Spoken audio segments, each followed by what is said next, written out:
340 ಇದಾವೆ. 4ರಿಂದ 5 ಮಕ್ಕಳು ಹೋಗೋ ಶಾಲೆಗಳು 340 ಇದಾವೆ. 4-5 ಮಕ್ಕಳು ಹೋದ್ರೆ ಏನಾದ್ರು ಆ ರೀತಿ ಏನಾದ್ರು ಕಲಿತಾರ ಸಾಧ್ಯ ಇದೆಯಾ? ಪ್ರಾಕ್ಟಿಕಲಿ ಮಾತಾಡ.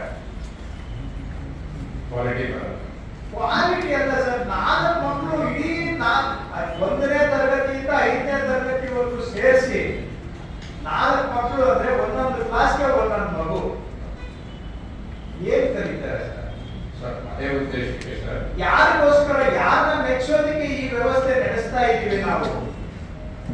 ಯಾರ ಹಿತಕ್ಕಾಗಿ ನಡೆಸ್ತಾ ಇದ್ದೇವೆ? ಯಾವ ಪುರುಷಾರ್ಥಕ್ಕಾಗಿ ನಡೆಸ್ತಾ ಇದ್ದೇವೆ?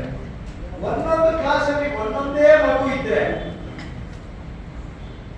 ನಿಜವಾಗಿ ಆ ಮಗು ಕಲಿಯುತ್ತೆ. ಏನಾದ್ರೂ ಕಲಿಯಕ್ಕೆ ಸಾಧ್ಯ ಇದೆಯಾ? ಆ ಮೇಷ್ಟ್ರಿಗೆ ಆಸಕ್ತಿ ಇರುತ್ತಾ? ಹೋಗು ಹೇಳಿ ಸರ್.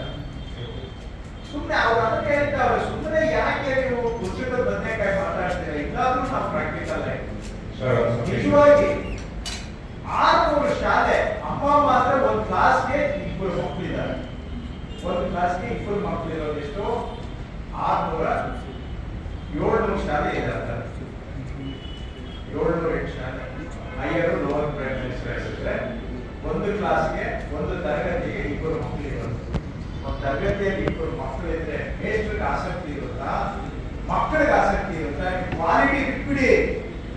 ನನ್ನ ಪ್ರಕಾರ ಅವರು ಅಪಾರ್ಟಿನೂ ಕಲ್ತಿರೋದು. ಯಾರು ಕಲ್ಸೋರು ಯಾರು? ಅವ್ರು ಬಂದವರ ಸ್ಕೂಲ್ಗೆ ನೋಡೋರು ಯಾರು? ಕೇಳೋರು ಯಾರು? ಆ ಮೇಷ್ಟ್ರು ಹೋಗೋರೆ ಅಂತ ಏನ್ ಗ್ಯಾರಂಟಿ? ನಾವು ಮೇಷ್ಟ್ರಿಗೂ ಬೈಯಕ್ಕಾಗಲ್ಲ. ಮಕ್ಕಳಿದ್ರೆ ಮೇಷ್ಟ್ರಿಗೆ ಹೋಗಿ ಪಾಠ ಮಾಡಕ್ ಆಸಕ್ತಿ ಇರುತ್ತೆ.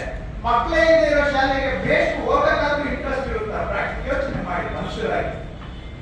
ಈ ಒಂದು ವ್ಯವಸ್ಥೆ ಇದೆ. ಇದರಲ್ಲಿ